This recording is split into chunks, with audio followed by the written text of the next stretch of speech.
of collecting duly for their own work by plagiarism, by such prolific plagiarism, I mean, just contemplate what an offense that is against you if you were so denied of any reward whatsoever for your own work.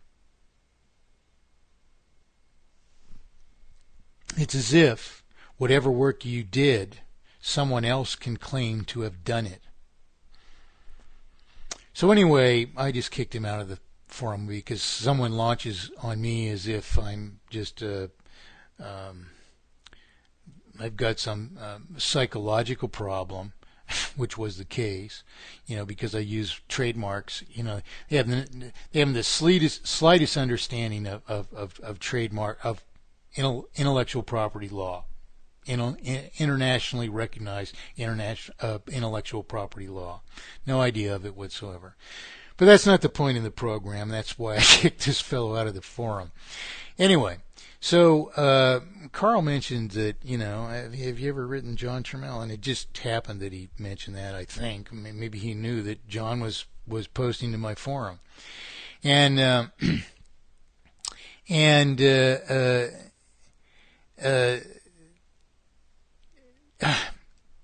Carl says that this guy is really well connected politically, and he might be some help, so it might be worthwhile for me to engage him. And and I respond to all these emails that I have to tend to all these posts at Facebook. So I go there, and I suddenly realize, holy crap, I am writing John Turmel.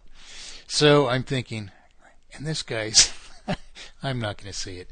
And I'm thinking, okay, Carl says he can be some help. Well, I can understand why Carl would think he might be politically connected, because John Turmel, in a conversation we soon have, which I'm about to play to you, he claims to have set a Guinness Book of Records for how many times he's run for office. So over 70 times, I think he said. Now, mind you, now he's claiming that something is equivalent to mathematically perfected economy. So before I play our conversation, I want to return to why I don't know who John Turmel is.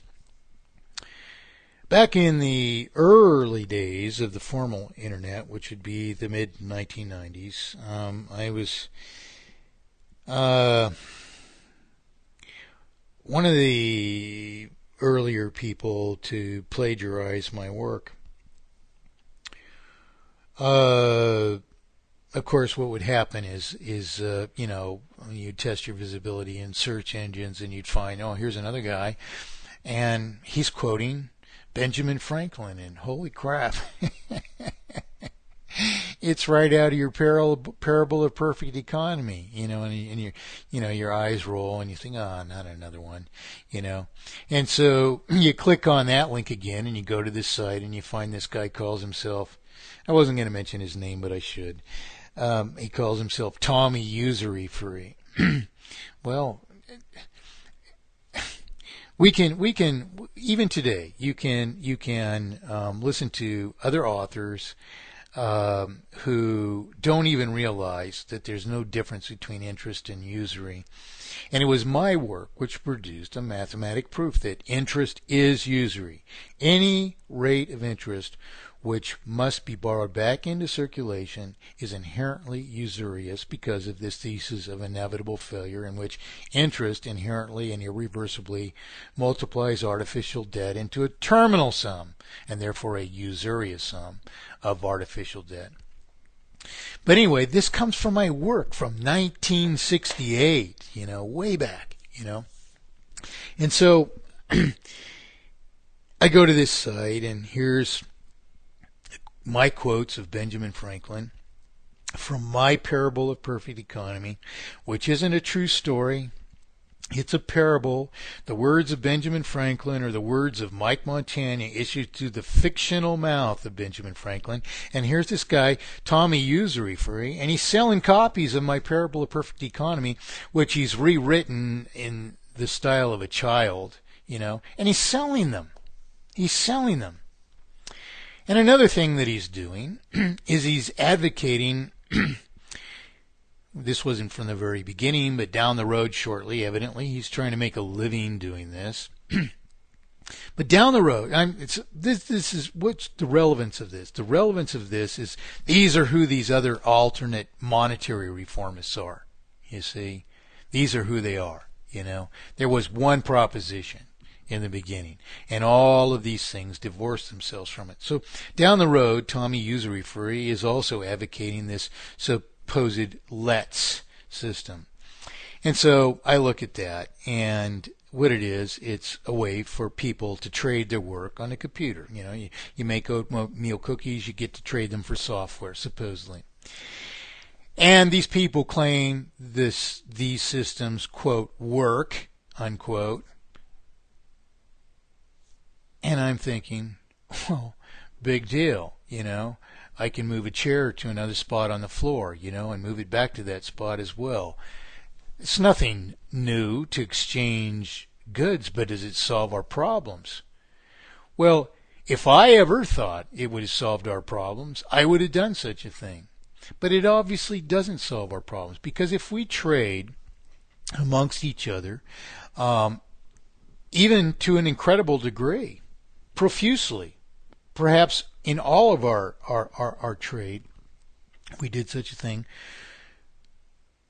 we would have just the same, because we have as much circulation as we do.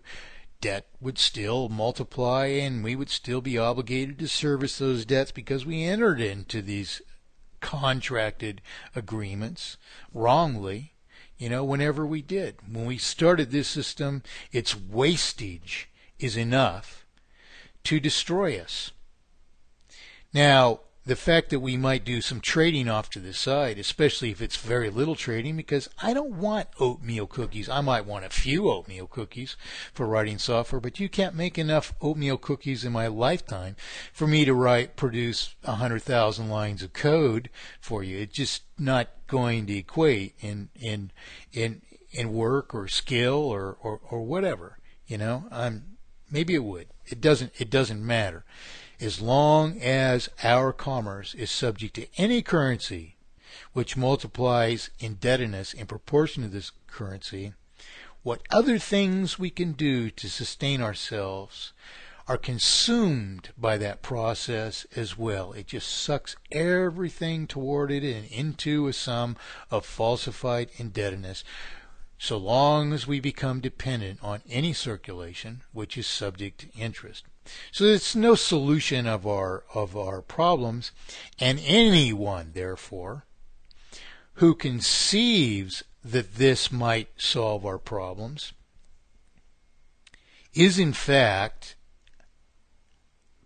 in a failure to understand the actual process which is responsible for failure and its actual solution. Why? Because no matter how many of these things you do on the side, the money that's in circulation still multiplies artificial indebtedness in proportion to that circulation upon which we are dependent to whatever degree we are, multiplying our dependence on it, in fact, because of its multiplication of indebtedness in proportion to itself. So it would be a preposterous thing for me to think that when I came up with this, right off the top of my head, this whole idea of mathematically perfected economy, you know, it would be a preposterous thing for me to come up with an idea that, oh, if some of us just traded, everything would be all right. Well, that's ridiculous. It has no effect whatsoever on how the sum of debt multiplies. And I'm asked this question regularly, and I answer it usually very exhaustively. And people are very grateful for it. The only people who aren't are the advocates of these systems. And lo and behold, this John Turmel claims to be the inventor of Let's, this very system that Tommy Usury Free was advocating from pages in which he'd stolen my parable of perfect economy and was selling it as an event in history. In fact, when I did my YouTube video, he posted right away to it, not as Tommy Usury Free, but as Usury Free. And, I got an email that there was a post from Usury Free, and I thought, I wonder if that's that Tommy Usury Free from, way back in mid-90s, later mid-90s, or what, And by the time I got to YouTube to see it, the post had been removed. And then, that's curious.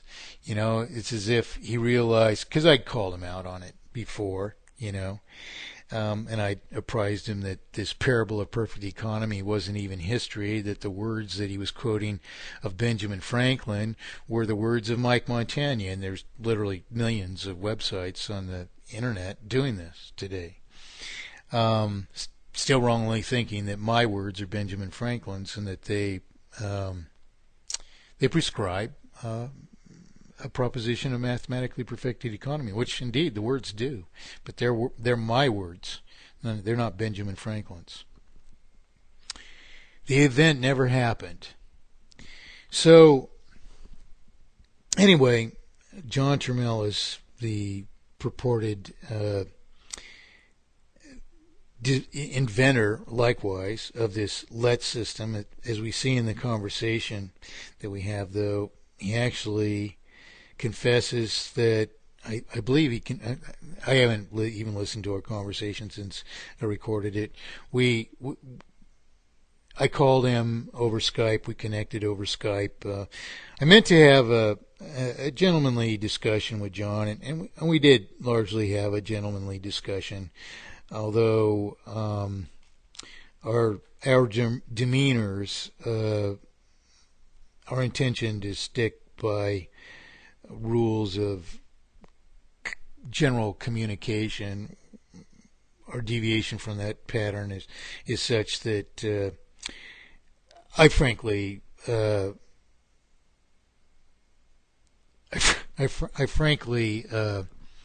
can I say here politely?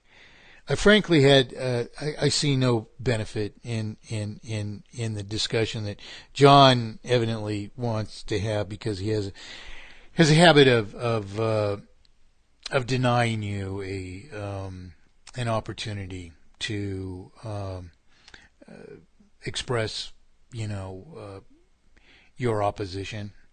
He regularly interrupted me, as you'll see, and my idea was for the benefit of the audience to start anywhere that he might, or I might, or we might be so inclined, and maybe we still can have this discussion, but I just frankly I refuse to have it in